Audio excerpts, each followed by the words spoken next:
நமக்கு கொடுக்கிற வார்த்தைகள் இன்றைக்கு கடவுள் நமக்கு கொடுக்கிற வார்த்தை என்னவென்றால், உன் பாரம் போக்கும் வழி என்ற ஒரு வார்த்தை. உன் பாரம் போக்கும் வழி. பாரம் பாரம்னா என்ன? பாரம்னா என்ன? சொல்லுங்க. பாரம் என்ன? சுமை. சுமை. அப்புறம் பாரம். எல்லாருக்கும் ஒவ்வொரு விதத்தில் பாரத்தை சுமத்தும். அந்த பாரம் நீங்க வேண்டும் என்றுதான் பைபிள் சொல்லுகிறது. நம்மை சுற்றி இருக்கிற பாரத்தை எல்லாம் நாம் தள்ளிவிட்டு முன் போக வேண்டும். பைபிள் நமக்கு சொல்லும். ஸ்தோத்திரம். இன்னைக்கு பாரம் பாரம் பாரம். யார் சொல்லுங்க? பாரம் சொல்லுங்க. சத்தமா சொல்லுங்க. பாரமா சத்தமா சொல்லுங்க. பாரம்.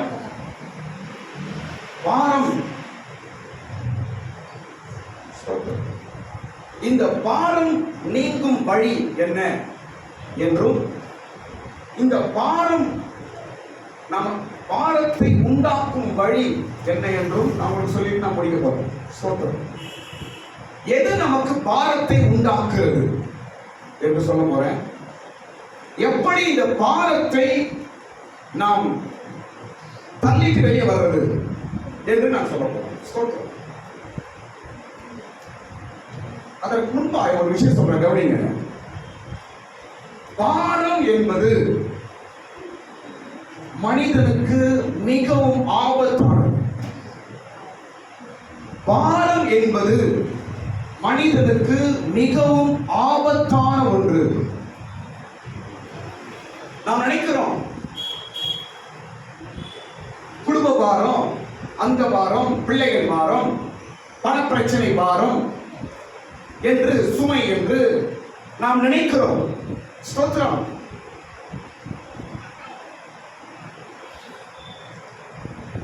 பாரத்தோடு நீ வாழக்கூடாது என்றுதான் இயேசு சொல்றார், பைபிள் சொல்லு.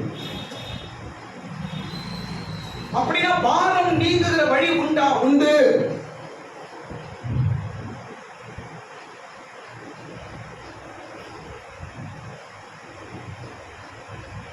ஒரு விஷயம் சொல்ல கவனிங்க. மிஞ்சின பாரம் மனிதனுக்கு எண்ணத்தை உண்டாக்கும். மிஞ்சின பாரம் மனிதனுக்கு எண்ணத்தை உண்டாக்கும் என்றால் மரணத்தை உண்டாக்கும். மிஞ்சின பாரம் மனிதனுக்கு மரணத்தை கொண்டு வரும். பைபிள் அவர் சொல்றாரு, பாரம் இது எனக்கு மிஞ்சின பாரம் என்று ஒரு ஆள் சொல்றாரு. அவரை பற்றி தான் நான் சொல்றாரு, சொல்லிக் கொடுப்போம். மிஞ்சின பாரம் உனக்கு வேண்டாம். தேவையில்லாத தள்ளப்படுகிறது, தேவையில்லாத தலைமையில வச்சுக்கிறது, தேவையில்லாத சுமக்கிறது. குடும்பமா இருக்கட்டும், பிள்ளைகளா இருக்கட்டும், கவனிங்க, உங்க பைனான்சியல் பிரச்சனையா இருக்கட்டும், எதிர்காலமா இருக்கட்டும், எந்த காரியமா இருந்தாலும் பாரத்தை நீங்கள் குறைக்கும் வழிதான் பார்க்க வேண்டும். பாரத்தை மேல கூட்டாதீங்க. மிஞ்சின பாரம் மனிதனுக்கு மரணத்தை கொண்டு வரும். பாரம் என்பது சாதாரண விஷயம் இல்ல. உன்னை கொன்னுடும், வாழ்க்கையை அழிச்சிடும், உன் வாழ்க்கையை அழித்து போடும், மரணத்தை கொண்டு வரும். நீ காலையிலே கர்த்தர் பேசுகிறார், பாரம் பாரம் பாரம் என்று எதையோ தலைமையில போட்டுட்டு அதிலிருந்து வெளியே வர வழியை பார்க்கறது இல்ல. இன்னும் பாரம் சொல்லி சொல்லி சொல்லி அந்த பாரத்தை இன்னும் அதிகமாக்கிட்டு வாழ்க்கையை கஷ்டமாக்கிட்டு வீட்டுல சந்தோஷம் இல்லாம, மனைவி பிள்ளைகளோட சந்தோஷமா இல்லாம, கணவன் பிள்ளைகளோட சந்தோஷமா இல்ல, வீடே சந்தோஷம் இல்லாமல் போய் பல நாட்கள் ஆயிடுச்சு. காரணம் பாரம். எங்க அப்பார்ட்மெண்ட்ஸ்ல வந்து போன மாசம் தற்கொலை பண்ணி செத்துட்டாரு. ரொம்ப நல்ல மனுஷன். தற்கொலை டேப்லெட் எடுத்துட்டு செத்துட்டாரு. ரொம்ப நல்ல மனுஷன். வெரி குட் பிசினஸ் அவர் கையில் இருக்குது. ஹோட்டல் பிசினஸ், அருமையான ஹோட்டல். நீங்க சுத்தி பார்க்குற எல்லாரும் அந்த ஹோட்டல் தான் வரும் சாப்பிடுறது. அவ்வளவு டேஸ்டா இருக்கும். பேர் வாங்கின ஒரு ஹோட்டல், நல்ல பேர் வாங்கின இடம். சடுதியால் சூசைட் பண்ணி இறந்துட்டார். 2 சிறு பிள்ளைகள். நான் பாருங்க, இவ்வளவு பிள்ளைங்க, 2 பெண் பிள்ளைகள். மனைவியை தனியாய் விட்டு போய்விட்டார். மனைவி அனாதையாய் விட்டு போய்விட்டார். இன்றைக்கு அந்த பிள்ளைகளும் மனைவியும் யாரை காப்பாற்றுறது? அந்த 2 பிள்ளைகளை யார் கரை சேர்ப்பது? சாவர நேரத்தில் 10 பேர் வந்து ஐயோ அவ்வளவுதான் முடிஞ்சு போச்சு. வாழ்க்கையெல்லாம் பின்னாடி வந்து அது சொல்லி இருக்க மாட்டாங்க. அவனும் உன்னை நீ காத்துக்கொள். அப்படி ஒரு மனிதன் மறிக்க காரணம் என்ன? என்ன காரணம்? பாரம். ஏதோ ஒரு பாரம் இருக்கு. அந்த பாரத்திலிருந்து வெளியே வர வேண்டிய வழியை அவர் தேடவில்லை. அந்த பாரத்திலிருந்து எப்படி வெளியே வரணும் என்று பிரயாசப்படவில்லை. ஒரு நாள் அந்த பாரம் அவருக்கு மரணத்தை கொண்டு வந்தது. பிரதர், சிஸ்டர், இன்றைக்கு ஆண்டவர் பேசுகிறார். முடிஞ்ச வரைக்கும் பாரத்தை குறை. முடிஞ்ச வரைக்கும் பாரத்தை வெளியே வரத பாரு. திரும்ப திரும்ப போய் பாரத்தில் சிக்கிக் கொள்ளாத. அது ஒரு சாத்தான். அது ஒரு தீய வல்லமை. அது மனிதனை அழிக்கக்கூடியது. அது மனிதனை கொல்லக்கூடியது.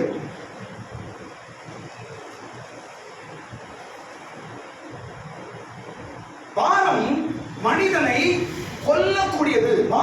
பாரம் மனிதனை அழிக்கக்கூடியது என்பதற்காக தான் இயேசு அவர் பட்ட பாடுகளிலே, கஷ்டத்துல மிகவும் முக்கியமான தெரியுமா? பாரமான சிலுவையை சுமந்தார். இயேசுக்கு ஆணியில் அடிச்சாங்க, பாலினால் அடிச்சாங்க, விழாவில் குத்தினாங்க, ஆணி அடிச்சாங்க, வேதனை படுத்தினாங்க. அதெல்லாம் கரெக்ட்தான். ஆனால் மிகவும் முக்கியமான தெரியுமா? மிகவும் பாரமான ஒரு சிலுவையை முழு எருசலேம் வீதி முதல் கொல்கத்தா மலை வரைக்கும் சுமந்தார். ஏன் தெரியுமா? இயேசு எதற்காக பாரமான சிலுவையை சுமந்தார் என்றால் ஏன் தெரியுமா? மனிதனின் வாழ்க்கை மிகவும் பாரமானது. அதை நீ உணர வேண்டும். மனிதனை நீ விடுவிக்க வேண்டும் என்பது இயேசுவின் கடமையாக இருந்தது. பாரம் எவ்வளவு மோசமானது என்பது இயேசு தெரிந்து கொள்ள வேண்டும். ஏன்னா மனுஷனா வந்துட்டார். அதை தெரிந்து கொள்ள வேண்டும் என்பதற்காக பாரமான சிலுவையை இயேசு சுமந்தார். அப்போ ஒவ்வொரு மனிதனுடைய பாரம் என்ன என்று இயேசுவுக்கு தெரியும். கையை தட்ட, இயேசுவுக்கு தெரியும். உன் பாரம், நீ சுமக்கும் பாரம், உன் வேதனை, உன் குடும்ப பாரம், உன் மன பிரச்சனை, உன் எதிர்கால பாரம், உன் பிள்ளைகளை குறித்து பாரம் யாருக்கு நல்லா தெரியும்? என் இயேசுவுக்கு தெரியும். ஏனென்றால் எனக்காக பாரமான சிலுவையை அவர் சுமந்தார்.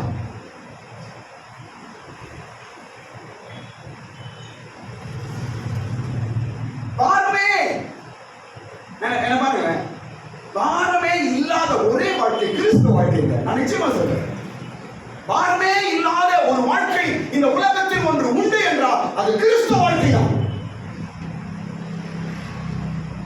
எங்கேயுமே கிடையாது. எல்லா சம்பிரதாயங்கள், எல்லா மத போதனங்கள், எல்லா விதமான உலக வழிபாடுகள் எல்லாம் மனிதனுக்கு பாரத்தை தான் கொடுக்கும். ஆனால் மனிதனின் பாரத்தை நீக்கி போடுவது ஒரே வழி கிறிஸ்துவ மார்க்கம் தான். கையை தட்டு, என் இயேசு கிறிஸ்து மனிதனின் பாரத்தை நீக்குகிற வழியை உண்டாக்குகிறார். இந்த காலை வேளையில் இயேசு வந்திருக்கிறார். இந்த காலை வேளையில் இயேசு வந்திருக்கிறார் உன்னோடு பேசும்படிக்காக. என்ன இன்னைக்கு பேச போறா தெரியுமா? உன் பாரத்தை நான் நீக்க போகிறேன். உன் பாரத்தை முற்றிலுமான எடுத்து போட போறேன். உன் பாரத்திலிருந்து நான் உன்னை காப்பாற்ற போறேன் என்று கர்த்தர் பேசுகிறார். கண்களை மூடுங்க, வலது கரத்தை மேல வைத்து பேசுகிறார்கள். எல்லாரும் கையும் கண்ணை மூடுங்க, எல்லாரும் கண்ணை மூடுங்க. ஆண்டவருடைய வார்த்தை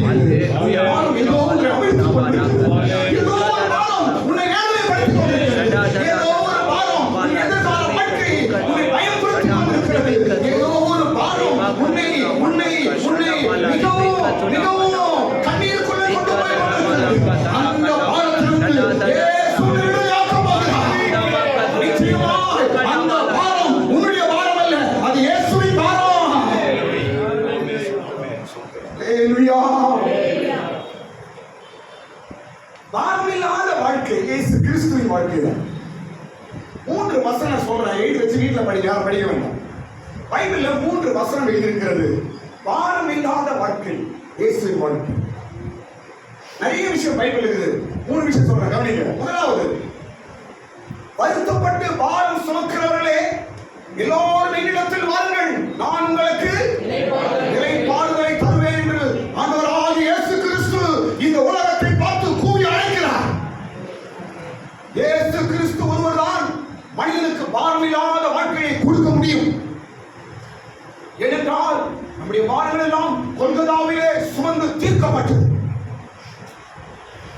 2வது வசனம் சொல்ற பாருங்க, கிறிஸ்துவ வாழ்க்கை பாரமில்லாத வாழ்க்கை. 2வது வசனம் சொல்ற பாருங்க, இயேசு என்ன சொன்னார் தெரியுமா? என்னுடைய நுகத்தை நீங்கள் ஏற்றுக்கொள்ளுங்கள், அந்த நுகம் எளிமையாகவும்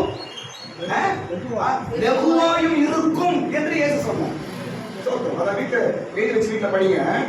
மத்தேயு 11ஆம் அதிகாரம் 30ஆம் வசனம், மத்தேயு 11ஆம் அதிகாரம் 25ஆம் வசனம் வீட்டுல படிச்சு பாருங்க.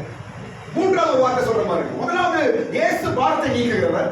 2வது, அவருடைய பாரம் அவருடைய வாழ்க்கை, அவருடைய தத்துவங்கள் நமக்கு பாரமா இருப்பது இல்லை என்று பைபிள் சொல்லுது.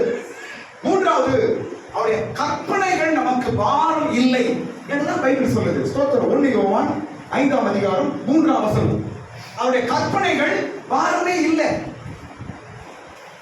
இயேசு பாரம் கிடையாது, அவர் பைபிள் நமக்கு பாரம் கிடையாது, அவர் நம்மை நடத்துகிற பாதைகள் பாரமே இல்லை. இப்படியாய் பல வசனங்கள் பைபிள் எழுதிருக்குதுங்க.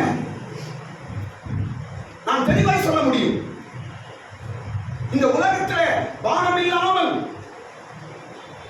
பாரத்தை சுமக்காமல் ஒரு வாழ்க்கை வாழ முடியும் என்றால் அந்த வாழ்க்கை யார் வாழ முடியும்? கிறிஸ்தவனால் தான் வாழ முடியும். ஒரு கிறிஸ்தவன் வாழ முடியும்.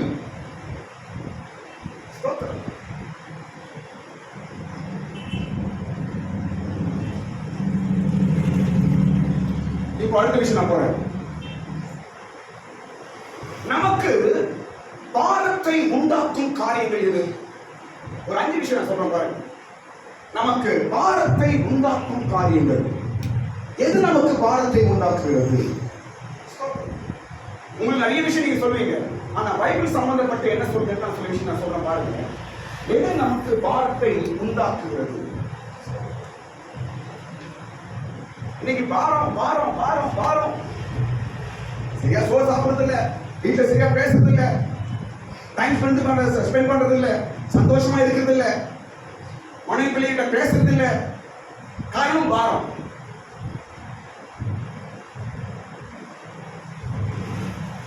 இன்னையோடு கூட பாரம் என்ற அந்த பல்லமை அழிக்கப்படுவதாக, உன்னை அமைத்துக் கொண்டிருக்கிற அந்த பாரம் இன்றைக்கு அழிக்கப்படுவதாக,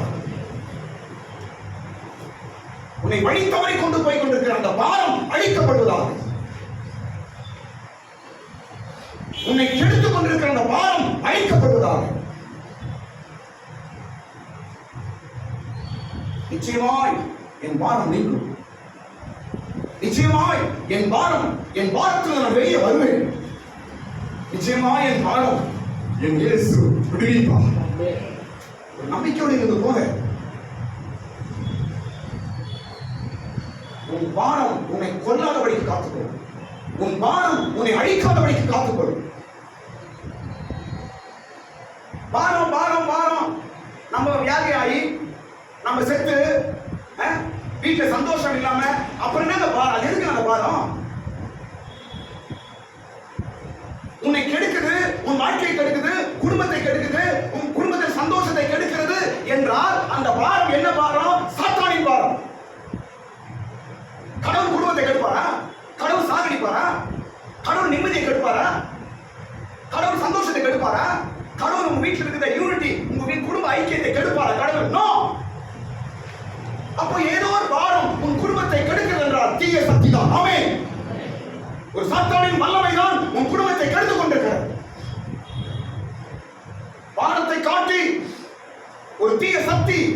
தவறி தவறி போக செய்து கொண்டிருக்கிறது. இன்றைக்கு இயேசு பேசுகிறார்.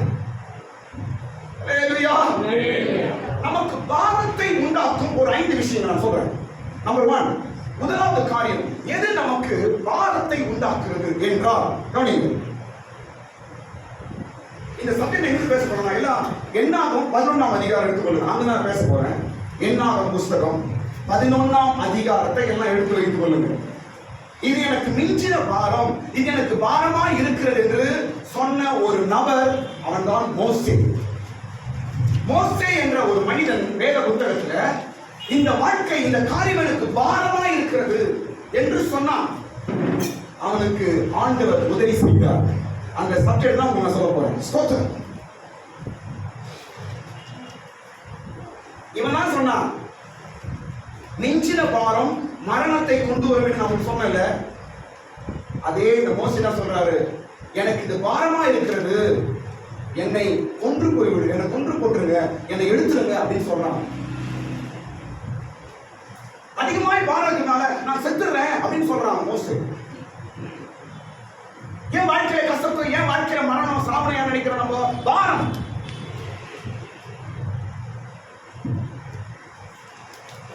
இயேசு சிலுவையை சுமந்து கொல்கதாவிலே மரித்து ரத்தம் சிந்தினார். அந்த கொல்கதா மரணம் ஏதோ இயேசு சிலுவையில் ஆரம்பித்தாங்க, இயேசு சிலுவையை தொங்கினார் என்று சாதாரணமாய் அதை கடந்து போகவே முடியாது. இயேசுவின் சிலுவையின் காட்சி மனிதனுடைய பார வாழ்க்கையை நீக்குகிற ஒரு காட்சி. பாரத்தோடு வாழ்ந்து கொண்டிருக்கிறவன் இயேசுவின் சிலுவையை பார்க்க வேண்டும். தன் வாழ்க்கையை நாம் சாவணும், எனக்கு வாழ பிடிக்கல, இந்த கஷ்டம் அந்த கஷ்டம், கடன் பிரச்சனை, வெளியே வர முடியல, எனக்கு வேண்டாம் இந்த வாழ்க்கை என்று எவன் சொல்லுகிறானோ அவன் இயேசுவின் சிலுவையை நோக்கி பார்ப்பானாக. அந்த சிலுவையின் காட்சி மனிதன் எல்லா பாரத்தை நீக்குகிறது. எது நமக்கு பாரத்தை உண்டாக்குறது? நம்பர் 1, கவனிங்க. மாமிச ஆசை நமக்கு பாரத்தை கொண்டு வரும். என்னாகும் 11ஆம் அதிகாரம், 4ஆம் வசனம். வீட்டில் படிச்சு பாருங்க, வீட்டில் படிச்சு பாருங்க. என்னாகும் 11ஆம் அதிகாரம் 4ஆம் வசனம். மோசேக்கு பாரத்தை கொண்டு வந்தது எது என்றால், முதலாவது மாம்சீக ஆசை. ஜனங்கள் எல்லாரும் எங்களுக்கு கறி வேணும், வெறும் இந்த இதெல்லாம் சாதாரண சாப்பிட்டு எங்களுக்கு திருப்தி ஆகல, எங்களுக்கு என்ன வேணும்? மாம்சம், கறி வேணும் என்று, மாம்சம் வேணும் சாப்பிடுறது அப்படின்னு கேட்டான். இதுதான் மோசேயின் பாரமாய் மாறிடும். எது பாரம் கொடுக்கும்? கவனிங்க, என்ன பாருங்க ப்ளீஸ். எது பாரத்தை கொடுக்கும்? வாழ்க்கையின் அன்றாட தேவைகள் எப்போது நமக்கு பாரத்தை கொடுத்தாலும் கவனிங்க. வாழ்க்கையின் அன்றாட தேவைகள் ஒருபோதும் பாரத்தை கொடுக்காது. நீ மாம்சீகமாய், சுயமாய், ஆசை, இச்சையாய் இருக்கும்போதுதான் உனக்கு பாரத்தை கொண்டு வரும். பைபிள் சொல்லுது, ஒரு மனிதனுக்கு ஆகாரம், வஸ்திரம், அவன் இருக்கிற இடம் கட்டாயம் கடவுள் கொடுப்பார். கடவுள் அவனுக்கு கொடுக்கிறார்.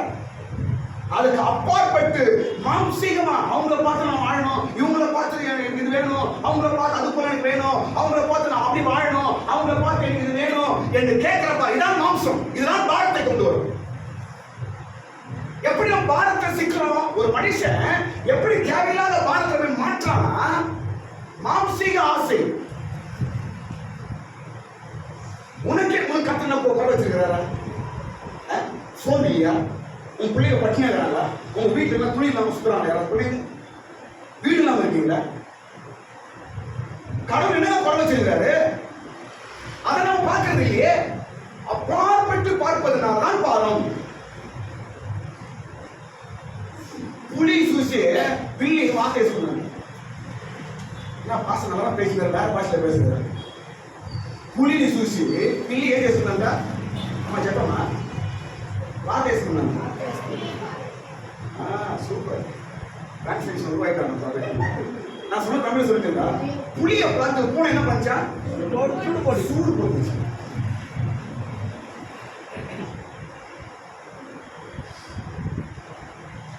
அந்த புலி நீ தான், பூனை நீ தான்.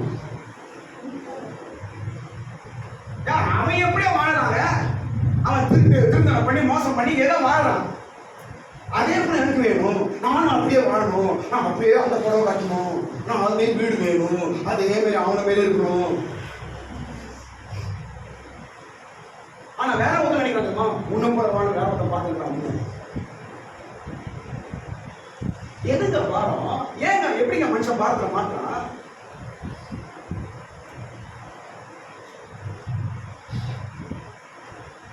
போதும் என்று மனதுடையவனே சரியான கிறிஸ்தவன். இன்னைக்கு தேவையில்லாத பாரத்துல மாட்டி வீடு சின்னபடம் ஆகும். சார் சார் இப்போ சார் உங்களுக்கு 80,000 லோன் இருக்குது சார். நம்ம நல்லா இருந்தா கூட வாழ்க்கை மாட்டாங்க லோன். நம்ம நிம்மதியா இருந்தா கூட சார் நான் HDFC பேசுறேன் சார். ஏன் தூக்கி நான் ஊத்தாம இருக்கு. நீ நிம்மதியா வாழலாம் உடம்பு இதை பேங்க சாத்தானுங்க. HDFC பேங்க் ஒரு சாத்தானு, IDFC பேங்க் ஒரு சாத்தானு. என் வீடு யாரை பார்க்கறான்னு தெரியல. நிம்மதியா இருப்பா அப்பா முடிச்சிடப்பா. நான் அவ்வளோ போல கிரீன் கிரீன் சார் சார் நீங்க நல்லா கட்டுறீங்களா? நீங்க சூப்பரா கட்டுறீங்களா? நீங்க உங்களுக்கு தொலை 1 லட்சம் ரூபாய் சாய் சாய் அப்படியா நீங்க போட்டு பாருங்க. இப்படிதாங்க மாற்றோம் நம்ம.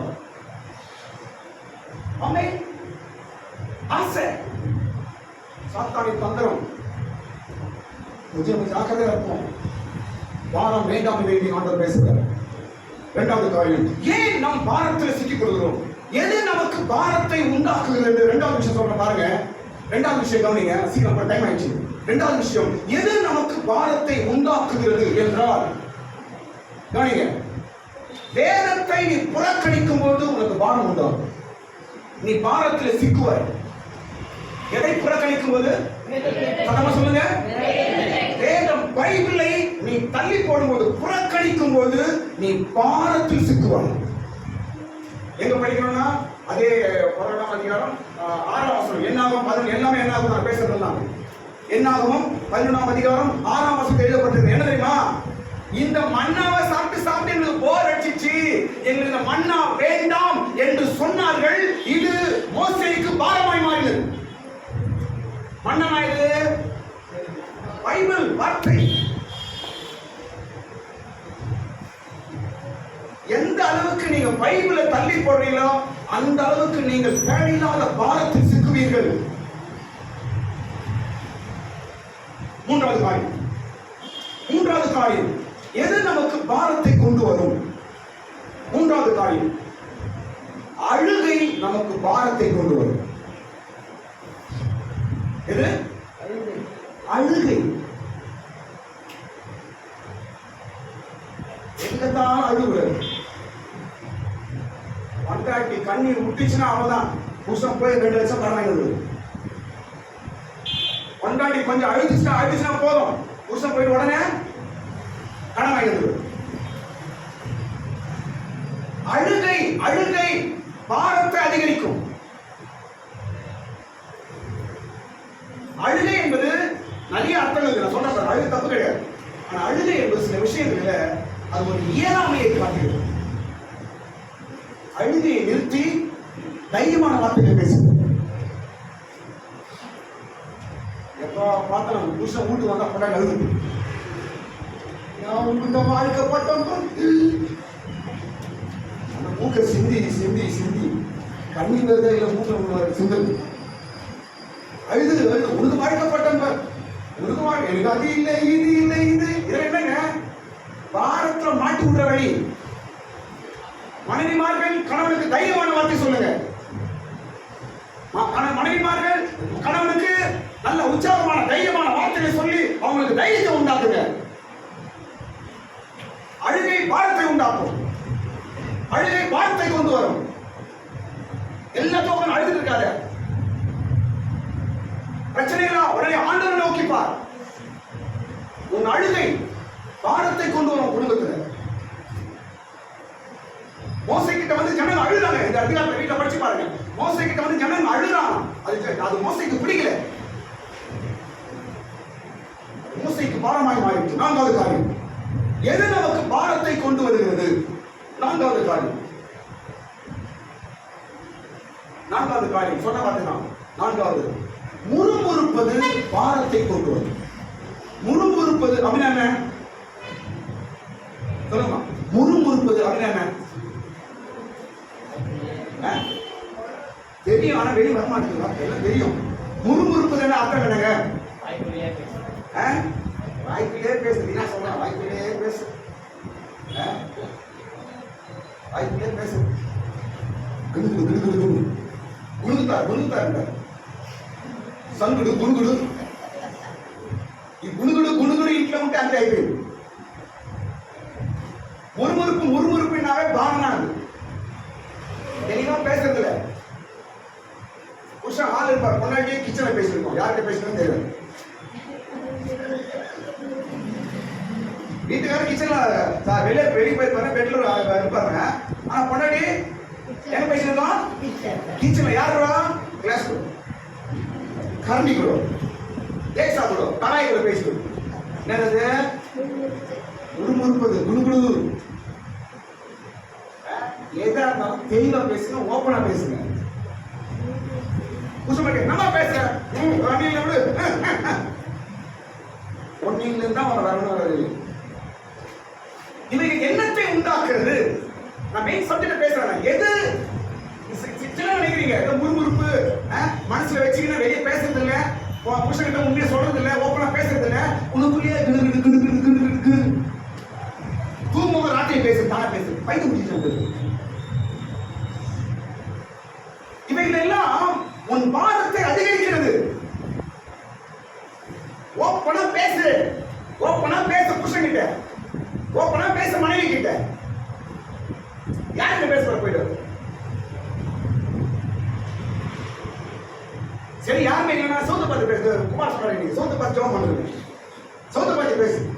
நீ போயிட்டா நன்றியா பார்த்தா பூசி வச்சுப்பாங்க. வீட்டில் போகிறோம்னா யார்கிட்ட பேசான்னு தெரியல, காரில் மாட்டிக்கலாம், அதுவும் தெரிய மாட்டேன் இருக்குதாங்க. அவன் பாட்டு பேசி போயிடலாம். அவன் யாருக்கெல்லாம் லூஸ் ஆகினா நல்லா கூட தெரியும். அது போல இன்னைக்கு நமக்குள்ளே நாம் முறுமுறுப்பது பாரத்தை அதிகரிக்கும். இவைகள் எல்லாம் நீங்க சரி பண்ணுங்க, நிச்சயமாய் உங்களுடைய பெரிய பாரத்திலிருந்து சீக்கிரமா வெளியே வருவீர்கள். அடுத்த காரியம் பார்க்கலாம். அடுத்த காரியம், ஐந்தாவது காரியம்.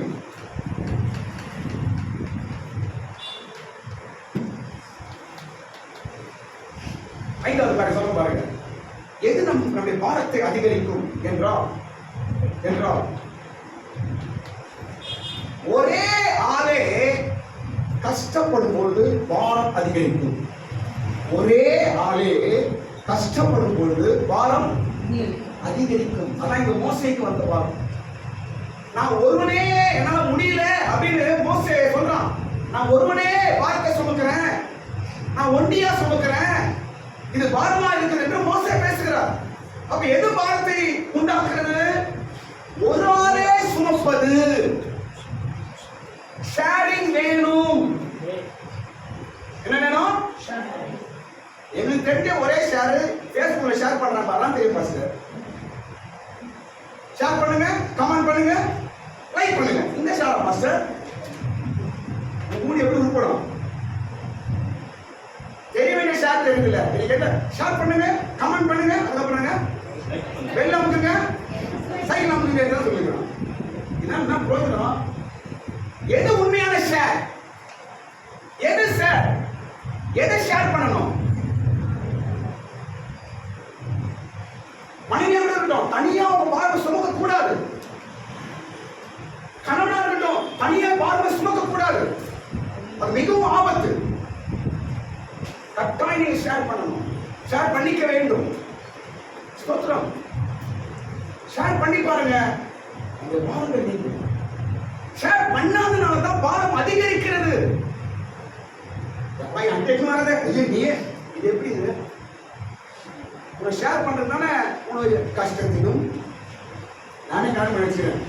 கையை பிடிச்சி என்ன சொல்லலாம்? புருஷன் பொண்டாட்டி என்ன சொல்லலாம்? கஷ்டத்திலும் சந்தோஷத்திலும் கண்ணீரிலும் அப்புறம் என்ன வியாதியிலும் துக்கத்திலும் சுகமிலும் நான் உன்னை கைவிட மாட்டேன். அன்னைக்கு பிடிச்ச கைதான் இதே கைய முடியல.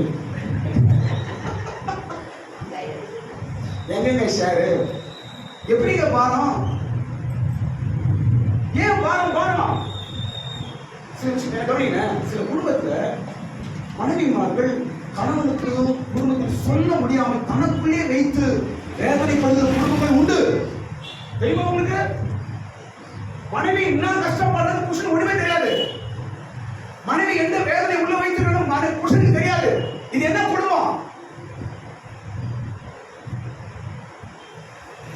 மனைவி எதை நோக்கி போய் கொண்டிருக்கிறார் என்று கணவனுக்கு தெரியாது. அவ உள்ள வச்சு குமுற. அவ கணவன் ஏற்று என் வேலை சொல்லாத. அந்த பழத்தை தயவு செய்து விட்டுருங்க. மிகவும் தவறு. என்ன விஷயம் என்று கேளுங்க. உட்கார விட்ட பேசணும், சொல்லுங்க. ஷேரிங் மிக மிக முக்கியம் குடும்பங்களில. இது அவாய்ட் பண்ணி இதை ஈஸியா கடந்து போக கூடாது. மோசே நான் தனியா பாரப்படுறேன் அப்படின்னு சொன்னதுனால மோசேக்கு உதவியா 70 பேரை கடன் கொடுக்கிறார். எதுக்கு? ஷேரிங். துக்கத்தை ஷேர் பண்ணுங்க, கஷ்டத்தை ஷேர் பண்ணுங்க. அதான் வீடு, அதான் குடும்பம். நீ ஒண்டியா சாவு, நீ எப்படின்னா போ, நான் போறேன், நீ எப்படின்னா போ, கேட்டு ஒழுங்கி போ, செத்து போ. நான் மட்டும் வெளியே ஓட்டல் சாப்பிட்டு வந்தது.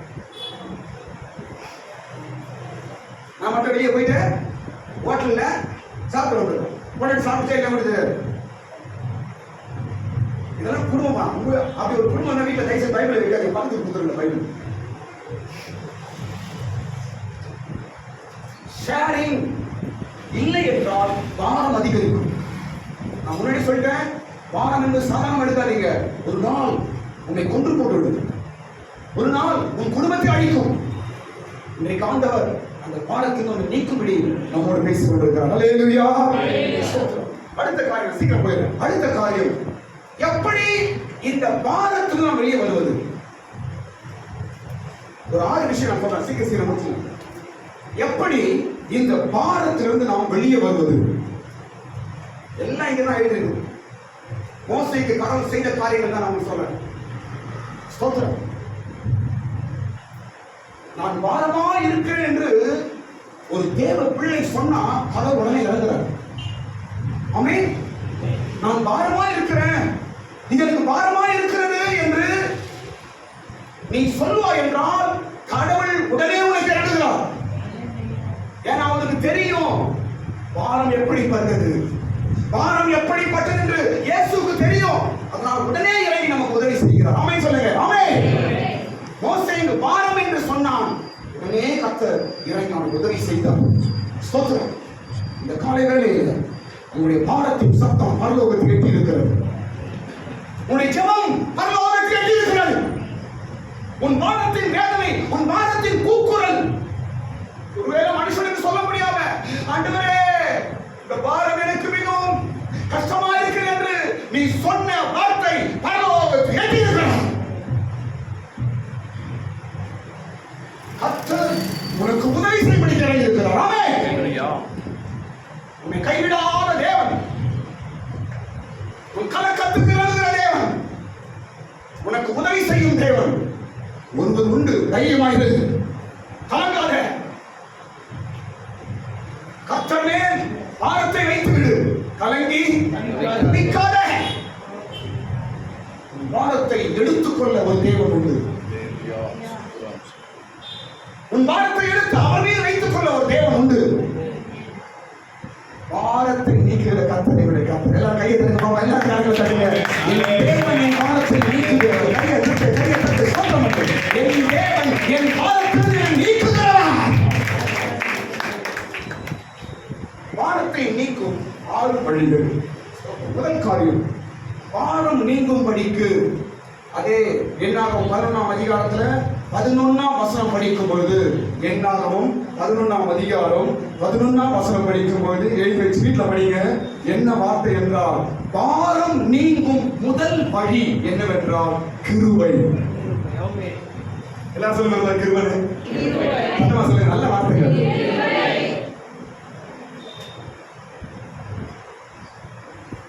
என்னிடத்தில் கிடைக்காமல் போனது என்ன அப்படின்னு சொல்லுவாங்க. மோசே வேதனைப்படுற. கிருபை இருக்கும் என்றால் உன் பாரம் நீங்கும். கிருபை என்றால் அர்த்தம் என்ன? கடவுளிடத்தில் நாம் பெறுகிற இரக்கம், சகாயம், பலன், இதெல்லாம் கிருபை. கடவுளிடத்தில் நமக்கு என்னென்ன வருதோ அதெல்லாம் அதுவே தான் கிருபை. கடவுள்கிட்ட ஆண்டவரே எனக்கு பலன் தாங்க, கிருபை. ஆண்டவரே சகாயம் பண்ணுங்க, கிருபை. ஆண்டவரே கூட பேசுங்க, கிருபை. ஆண்டவரே என்னை நடத்துங்க, கிருபை. ஆண்டவரே உடைய சக்தி எனக்கு தாங்க, கிருபை. கிருபையை பெறு, ஒரு பாரம் நீங்கும். இன்னைக்கு கிருபை கடவுளிடத்தில் நம்ம அருள், அந்த கிருபையை நாம் பெறாதனாலதான் பாரத்தை நாம் அமிழ்ந்து கொண்டிருக்கிறோம். நான் சொல்ல கடிங்க, கிறிஸ்தவர்களாகிய நாம் என்ன பாருங்க, கிறிஸ்தவர்களாகிய நாம் பைபிளை கையில வச்சுட்டு இயேசுவின் கடவுள் என்று சொல்லி நாம் பாரத்தில் வாழ்வோம் என்றால் இயேசு பொய்யா இருப்பார். என்னுடைய பாலிசி. என் இயேசு ஜீவனுள்ளவர், ஜீவனுள்ள வேத புத்தகம், என் இயேசு என் கடவுள் என்று சொல்லி வாரம் வாரம் வாரம் என்று சொல்லி சந்தோஷமா இல்லாம லூஸ் பெரிய பைத்தியமே சுத்தி இருந்தா யார் பொய்யாவது? இயேசுவும் பைபிளும் பொய்யாவது. முதலாவது நாம் வாரமில்லாத ஒரு வாழ்க்கையை சமுதாயத்தில் காட்ட வேண்டும். ஆமென். கிருபை உன் வாரத்தை நீக்குது. இந்த காலை வேளையில கர்த்தர் ஒரு புதிய கிருபை நான் நிரப்பாராக. ஒரு புதிய கிருபை நாவி இனி வரும் நாட்களில் உன் மேல இறங்குவதாக.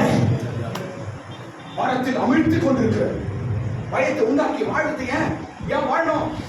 எப்படி பிரச்சனை வெளியே வருது? எப்படி என் பிள்ளைகளை கரை சேர்க்கிறது? எப்படி என் பிரச்சனை சால்வ் பண்றது? எப்படி நான் வாழ போறேன்? எப்படி எதிர்காலத்தில் என் குடும்பம் இருக்க போறது என்று கலங்கி கொண்டிருக்கிற தேவ பிள்ளையே, தேவ கிருபை உன் மேல இறங்குவதாக. நிச்சயமாய் உன் பாரத்தை உன்னிலிருந்து நீக்கி உன்னை மேன்மைப்படுத்த தேவ கிருபை உதவி செய்யும். கையை தட்ட, கரங்களை தட்ட. என் இயேசுவின் கிருபை என் பாரத்தை தாங்கும். தேவ கிருபை எனக்கு போதும். அல்லேலூயா. இரண்டாவது காரியம், எப்படி தேவ இந்த பாரத்திலிருந்து நாம் நீங்குகிற இரண்டாவது வழி என்னவென்றால், இரண்டாவது வழி அபிஷேகம். சொல்லுங்க, இந்த வசனமாக ஏசாயா 10ஆம் அதிகாரத்தை படிச்சு பாருங்க. அந்த வசனம் தான் இந்த மாதம் நமக்கு வாக்கு தரும். உன் மேல இருக்கும் அவனுடைய நுகமும், உன் கழுத்தில் மேல் இருக்கிற அவனுடைய பாரமும் அபிஷேகத்தினால் நுகம் முறிந்து போகும். இந்த மாதம் வாக்கு தரலாம். நான் கன்ஃபார்ம் ஆயிட்டேன், இந்த மாசம் ஏதோ ஒரு பாரம் முகத்தை ஆண்டவர் வச்சிருக்க போறாரு. 8 மாசம் உன்னை அமைக்கி வைத்திருந்த அந்த நுகம், அந்த பாரம், அந்த வேதனையை கர்த்தர் இந்த ஆகஸ்ட் மாசம் சுற்றுமுறை உடைக்க போற. கையை தட்டு, கரங்களை தட்டு. இந்த ஆகஸ்ட் மாதம் ஒரு விடுதலை எனக்கு உண்டாக போகுது.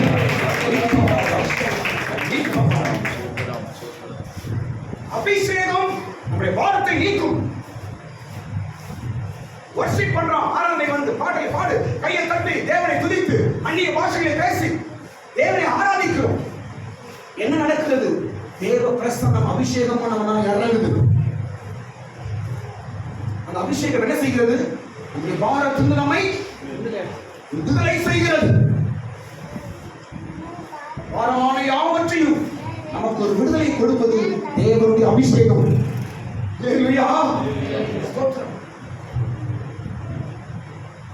சொன்னா பாருங்க, அபிஷேகம் பெற்ற அந்நிய பாஷை பெற்றவங்க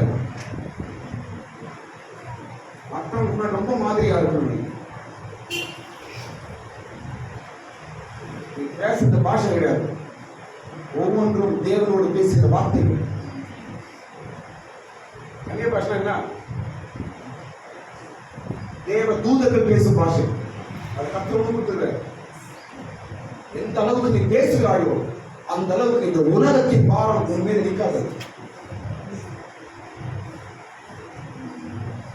அந்நிய பாஷையினாலும் அபிஷேகத்தினால் நிறைந்து தேவனை ஆராதிக்கும் பொழுது, தேவனை துதிக்கும் பொழுது எப்படிப்பட்ட பாரம் நீங்கி போகும். மலைகள் உருகும், பர்வதங்கள் நிலை பெயர்ந்து போகும், உடைத்துக் கொள்வார். அபிஷேகத்தில் அவங்களுக்கு ஒரு வல்லமை உண்டு. ஆமென். கிறிஸ்தவர்கள் போய் மற்றவங்க பாரமாக சொல்லாதீங்க. அவங்க சொல்லணும். கிறிஸ்தவர்கள் போய் மற்றவர்கிட்ட பக்கத்துல போயிட்டு ஒரு பாரமா பிரச்சனையா இருக்குது தயவுசெய்து சொல்லாது. ஏசு அவர்களை அழ வச்சாரு. அவர்கள் தான் முழுது சொல்ல வேண்டும். சிஸ்டர், எனக்கு பாரமாக ஜெபம் பண்ணுங்க. பிரதர், எனக்கு பிரச்சனையா இருக்குது, எனக்காக ஜெபம் பண்ணுங்க. அவங்க தான் சொன்னாங்க.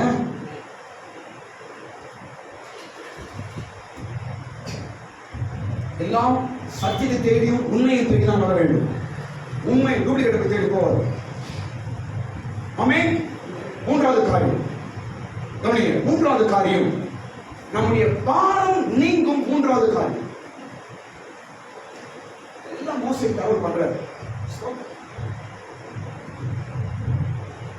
மூன்றாவது காரியம்,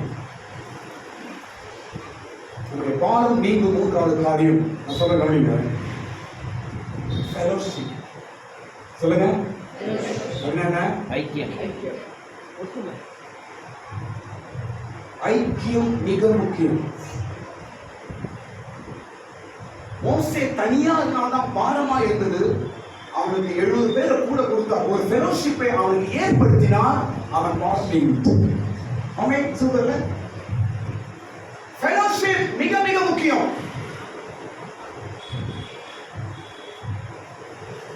கூட ஒருவன் இருந்தால் விழுந்தவனை அவன் தூக்குவான். ஒண்டியாய் ஒருவன் விழுந்தால் அவனை யார் தூக்க முடியும்? பிரசங்கம் எழுதப்பட்டிருக்கிறது. 2 பேர் போறாங்க. நான் எப்படி போறேன்? டக்குனு ஸ்லிப் ஆகி விழ போகும்போது உடனே அவன் என்ன பண்ணுறேன்? ஹெல்ப் பண்ணிடுவேன். நான் தனியா போறேன். தடிக்கு அப்படியே விழுகிற கீழே அதுவே இல்லை. என்னை தூக்குவது யாருங்க? ஒண்டியாய் விழுகிறனை தூக்குவது யார்? ஃபெலோஷிப் மிக முக்கியம்.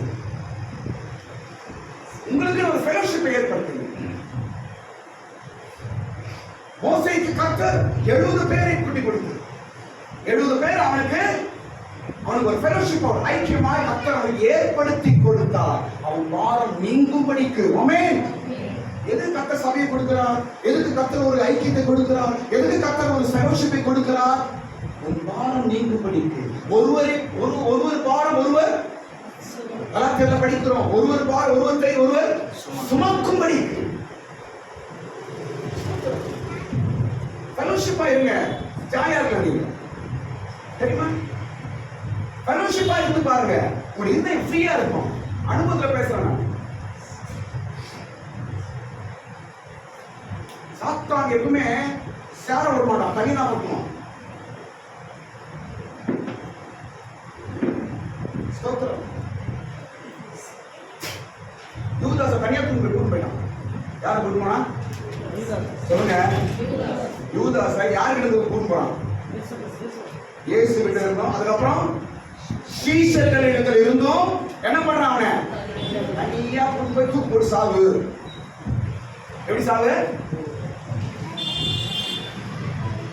தனிமைப்படுத்தும். ஸ்தோத்திரம். தயவுசெய்து ஃபெலோஷிப்பை காத்துக் கொள்ளுங்கள். உங்களுடைய பாரங்கள் நீங்கும்படிக்கு கர்த்தர் உதவி செய்வார். ஆமென். நாம் கர்த்தரோடு கூட இருந்தா போதுங்க. எது நம்ம தாக்காதுங்க. ஆமென். நீ கர்த்தரோடு இருந்து பாரு. சாராயக்கடை உள்ள போனாலும் ஒண்ணாவது. நீ கர்த்தரோடு இருந்து பாரு.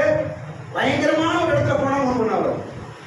நம்ம கர்த்தரோடு இல்லாதவதான் இப்படி போன பயமா? இவங்க என்ன பண்ணுவாங்களா? இவங்க மூழ்கிடுவாங்களா? இவங்க அமிடிடுவாங்களா? இவங்க தள்ளிடுவாங்களா? ஏன் பயம்? அவங்க கத்துருவாங்களா? ஏன்? நீ கடவுள் கூட இல்ல.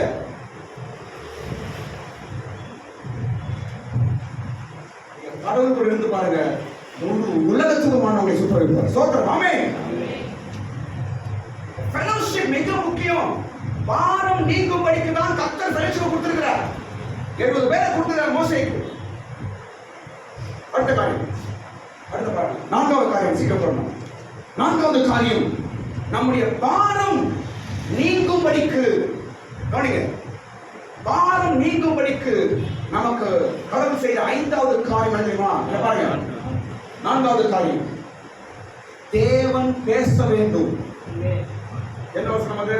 17ஆம் வசனம், 11ஆம் அதிகாரம் 17ஆம் வசனம். கர்த்தர் மோசேக்கு சொல்றார், நான் உன்னோடு பேசி. நம்முடைய பாரம் நீங்க வேண்டும் என்றால் கடவுள் பேச வேண்டும். கரங்க மேல ஒரு நிமிஷம் பாருங்க, கை மேல வைத்துங்க, எல்லாம் கை மேல வைத்துங்க. தேவன் என்னோடு பேச வேண்டும். சொல்லுங்க, மறுபடியும் சொல்லுங்க, மறுபடியும் சொல்லுங்க, தேவன் என்னோடு பேச வேண்டும்.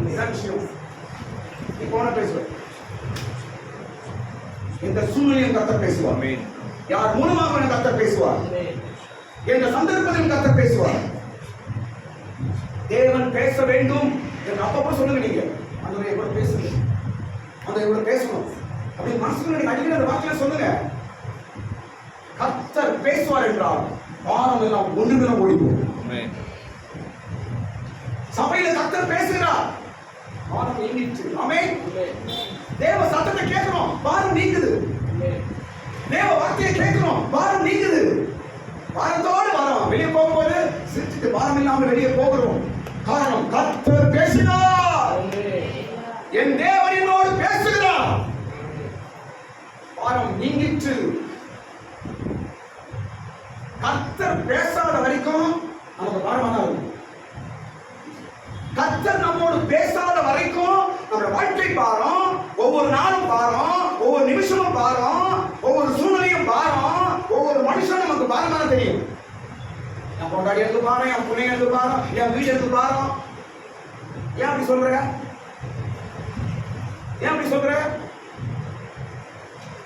கடவுள் உங்களுக்கு பேசுற நாள் ஆச்சு, உங்களுக்கு கடவுளுடைய வார்த்தை கிடைக்காம போய் ரொம்ப நாள் ஆச்சு, அதனால இவ்வளவு பாரமா தெரிந்து உங்களுக்கு. ஏன் குடும்பம் உனக்கு பாரமா இருக்குது? உன் பிள்ளைகள் ஏன் உனக்கு பாரமா இருக்கிறாரு? உன் சூழ்நிலை ஏன் உனக்கு பாரமா இருக்குது? கடவுள் பேசல, அதனாலதான்.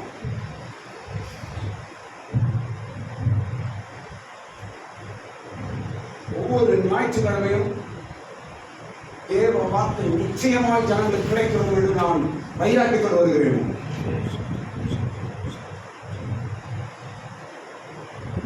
என் மாம்சத்தினால் ஒரு வார்த்தை வெளிப்படக்கூடாது ஆண்டவரே, எல்லாம் தேவ வார்த்தையார்கள். என் ஜனங்கள் திருப்தி அடைந்து போக வேண்டும் என்று நான் ஜெபித்து நான் வருகிறேன். தேவன் அறிவார்கள். மாயமான வார்த்தை ஜோக் அடிச்சுட்டு ஊருக்கதை பேசிட்டு இன்னொருத்தவங்க பேச பிரசங்கத்தை நான் பேசுறது, தேவையில்லாத பேசுறது, அப்படிப்பட்ட இடம் கிடையாது. நான் நிற்கும் இடம் தேவனுடைய பரிசுத்த பூமி. நான் நிற்கும் இடம் என் தேவன் நிற்கும் இடம். ஒரு நிமிஷம் என் ஆராதனை 2 hours 3 hours தான் இருக்கு ஆண்டவரே, ஒரு நிமிடம் கூட வீணாய் போக கூடாது. நான் ஜெபிச்சு நான் வரேன்.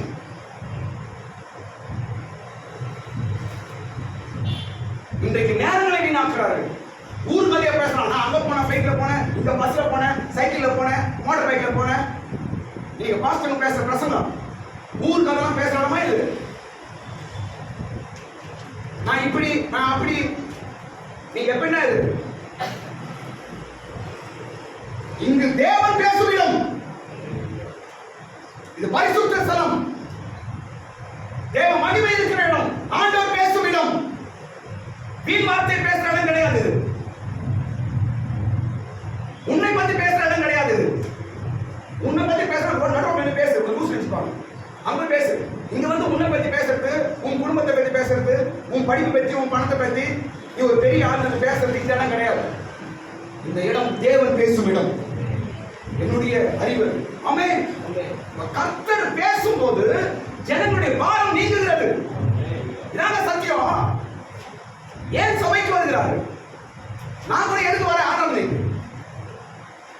ஏன் எல்லா வேலையும் விட்டு நான் சர்ச்சுக்கு போனமே என்று புள்ளியை விட்டு இழுத்துட்டு கஷ்டத்துல ஓடி வராங்க. சரியா சொல்லிச்சு. இன்னைக்கு தேவ வார்த்தை பேசினார், பேசப்பட்டது, கர்த்தர் பேசினார். இதுதான் நம்ம கூடி வரோம். என் தேவன் இன்னைக்கு என்னோடு பேசுவார் என்று வாருங்கள். ஆமென். என் தேவன் பேசுவார். எதுக்கிட்ட சர்ச்சுக்கு போறீங்க? என் தேவன் பேசுவார். நீ ஞாயிற்றுக்கிழமையா? என்னங்க நீங்க எங்க போறீங்க? சர்ச்சுக்கு போறீங்க. நாங்க வாரம் சர்ச்சுக்கு ஒரு நாள் லீவ் போடுங்க. என் தேவன் பேசுவார். 3 மணி நேரம் சர்ச்சில் என்னங்க? 1 மணி நேரத்துல வந்துடலாமே இல்ல? 3 மணி நேரம் உட்காந்துருக்கீங்க. என்னங்க? என் தேவன் பேசுவார்.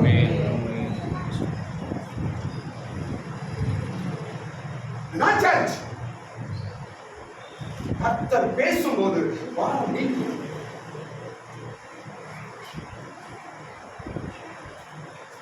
நான் விசுவாசிக்கிறேன்.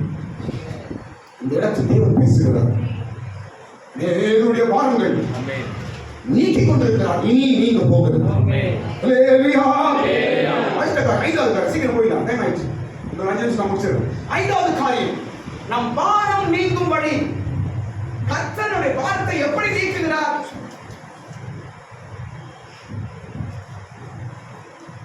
எப்படி நீக்குகிறார்? மோசேயின் பாரம் எப்படி நீக்கப்பட்டது? அந்த இடத்துல 5வது காரியம் சொல்ற கவனிங்க. தேவ ஆவி உடையவர்களை மோசேயோடு கர்த்தர் இணைத்தார். எப்படி? தேவ ஆவி உடையவர்களை மோசேயோடு கூட கர்த்தர் இணைக்கிறார். தேவ ஆவி உடையவர்களோடு நீ இணைய வேண்டும். உன்னை சுற்றி தேவ ஆவி உடையவர்கள் இருக்க வேண்டும். ஆமென். அப்போதான் பாருங்கள் நீங்கும். உன்னை சுத்தி என்ன சர்க்கிள் இருக்குது? நீ என்ன சர்க்கிள் இருக்கிற? உன்னை சுத்தி யார் இருக்கிறா? ஜோக் அடிக்கிறவனா? உன்னை சுத்தி பரியாசம் பண்றவன் இருக்கானா? உன்னை சுத்தி ஊர்கதை பேசுறவன் இருக்கானா? உன்னை சுத்தி மற்றவங்களுக்கு குறை பேசுறவன் இருக்கானா? உன் பிரச்சனை எப்படி சால்வ் ஆகும்? எப்படி கடவுள் உன் பிரச்சனை சால்வ் பண்ணுவாரு? என்ன நம்பிக்கை நீ இருக்கிற? உன் சர்க்கிள் என்ன கண்டுபிடிக்கணும். நீ யார் மத்தியில் இருக்கிற, உன் சுத்தி யார் இருக்கிறான்னு கண்டுபிடிக்கணும். அங்கதான் உன் ப்ராப்ளம் சால்வ் ஆகும். சும்மா கிடையாது. குடிகாரன் கூட இருந்தா நீ இன்னும் குடிகாரன் மாறுவே. திருடன் கூட திருடனா மாறுவே. கொள்ளக்காரன் கூட கொள்ளக்காரன் மாறுவே. அநியாயம் பண்ண கூட அநியாயக்காரன், பரியாசம் பண்ண கூட பரியாசக்காரன் மாறுவே. குறை பேசுறவங்க கூட நீ குறை பேசுறதா மாறுவே. ஆனால் தேவ ஆவியுடன் நீ மாறுவாய் என்றால் உன் பாரம் நீக்கப்படும். நீ ஆளே மாறிடுது. ஆமென்.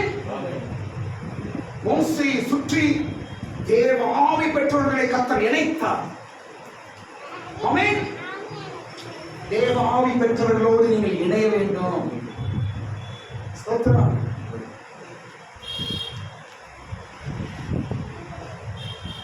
லேவியரோடு இணைய வேண்டும். போன வாரத்துக்கு முந்தின வாரம் வெள்ளிக்கிழமை உபவாசிக்க நான் சொல்லிக் கொடுத்தேன். யாரோட இணைய வேண்டும்? லேவியரோடு இணைய வேண்டும்.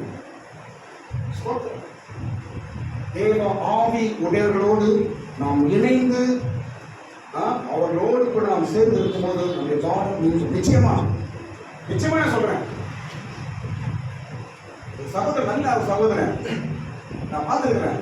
இறந்துட்டாரு. நல்ல பிசினஸ் இறந்துட்டாரு. சூசைட் பண்ணிட்டாரு. பாருங்க, என்ன சரியான ஒரு கனெக்ஷன், ஒரு சர்க்கிள் அவர் கிடைக்கும். ஆமென். நாங்களே எங்கள் அப்பார்ட்மெண்ட்ஸ் சோத்திரம் பண்ணுவோம். நானும் சாரா எங்கள் அப்பார்ட்மெண்ட்ஸ் எல்லா இருந்தாலும் சோத்திராண்டு நாங்கள் சொல்லியிருக்கோம். ஒருவேளை கர்த்தர் உங்களுக்கு ஒரு இணைப்பை கொடுத்திருந்தால் ஒருவேளை கர்த்தர் உன்னை ஒரு தேவ ஆவி உடையோடு உன்னை சேர்த்திருந்தால் தயவு செய்து காத்துக்கொள்ளுங்கள்.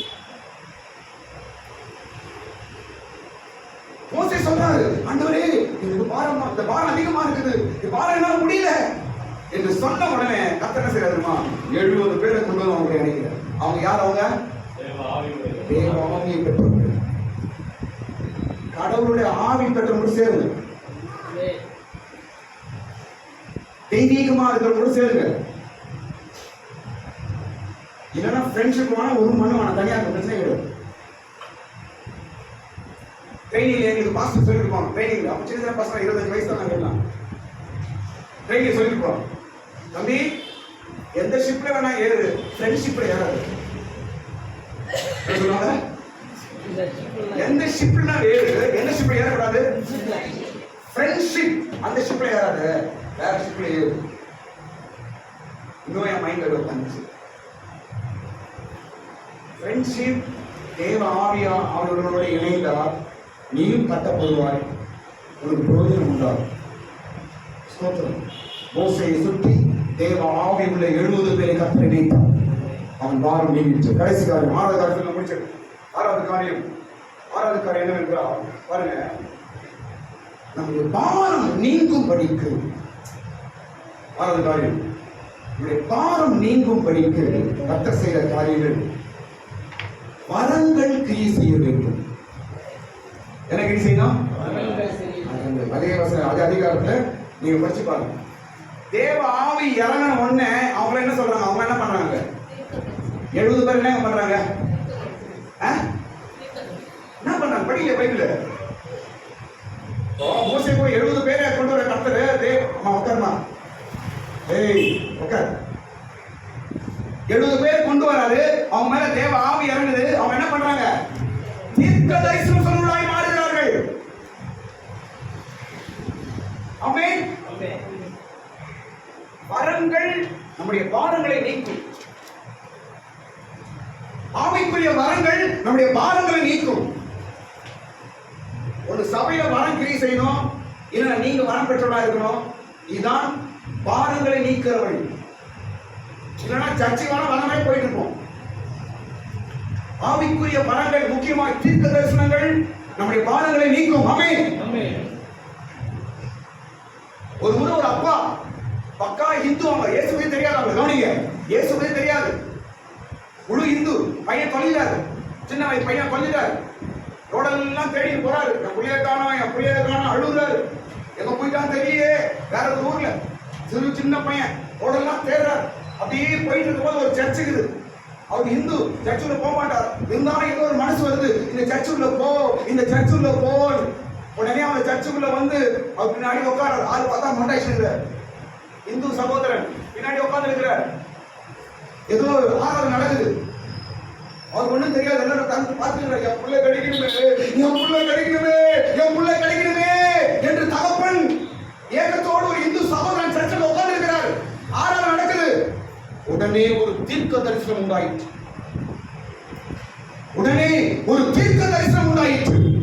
தொலைந்து போன பிள்ளையை தேடி வந்திருக்கிறாய், உன் பிள்ளை கிடைப்பான். சர்ச்சு நீங்க பாக்குற சர்ச்சில் கிடையாது. எதுங்க சர்ச்சு? வைராக்கியம் வெளியே இருக்கு. அப்படியெல்லாம் ஒரு சபையை பார்த்து வந்தோம் நாங்கெல்லாம். அந்த சபை இன்னைக்கு கிடையாது. இன்னைக்கு கூத்தும் கும்மாரமும் பாஸ்டர்னா ரஜினிகாந்தா மாறுறதும், ஸ்டைலிங் பண்ணிட்டு நிக்கிறதும். எதுங்க சர்ச்சு? எங்க ஆண்டவர் பேசுறாரு? இவை எல்லாம் என்னத்தை உருவாக்குது என்றால் சபை இயேசு என்பதை கொண்டு வருகிறது. தொலைந்து போன பிள்ளையை தேடி வந்திருக்கிறாயே, என் மகனே உன் பிள்ளை கிடைப்பான். அப்ப நாளைக்கு எப்படி இருந்திருக்கும்? இது அல்லவா கடவுள்? கையை தட்டு. இது அல்லவா கடவுள்? இவர்தான் இயேசு, இவர்தான் உண்மையான கடவுள். அந்த அப்பா அன்றைக்கு இயேசுவை ஏற்றுக்கொண்டார். முழு குடும்பம் கிறிஸ்தவம் மாறிட்டாங்க. ஒரு புள்ள பாஸ்டர் ஆயிடுச்சு. தொலைஞ்சு போன பையன் தேடி வந்தான். இது அல்லவா கிறிஸ்தவம்? இதுக்குதான் நாம எல்லாத்தையும் விட்டு ஊழியத்து வந்தோம். இதெல்லாம் பார்த்து நாம பாஸ்டர் ஆகணும். அவங்கள பார்த்து இவங்கள பார்த்து நான் ஊழியத்துக்கு வரல. துட்டு கிடைக்கும், லக்ஸரியா இருக்கிறான் ஊழியத்துக்கு வரல. பேர் கிடைக்கும், எனக்கு பந்தா கிடைக்கும், எனக்கு தூக்கி தலைமுறை வைப்பாங்க என்று நான் வரல. இயேசு உண்மை உள்ளவர். அவருக்காக ஊழியம் செய்வதற்காக வந்திருக்கிறோம். ஆமென்.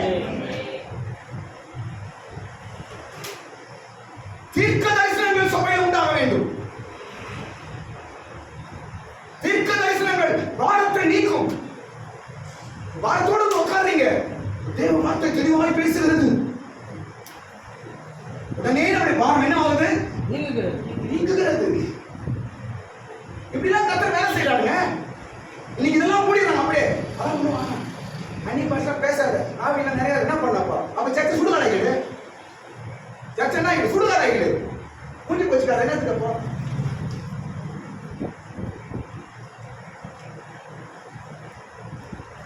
மரித்தோரை எழுப்புகிறவர் இயேசு.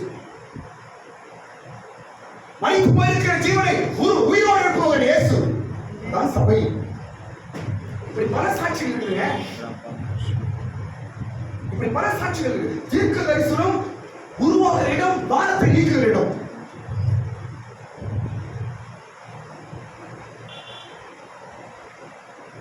என் மூலமா கூட சில தீர்க்க தரிசனம் நிறைவேறியிருக்கு.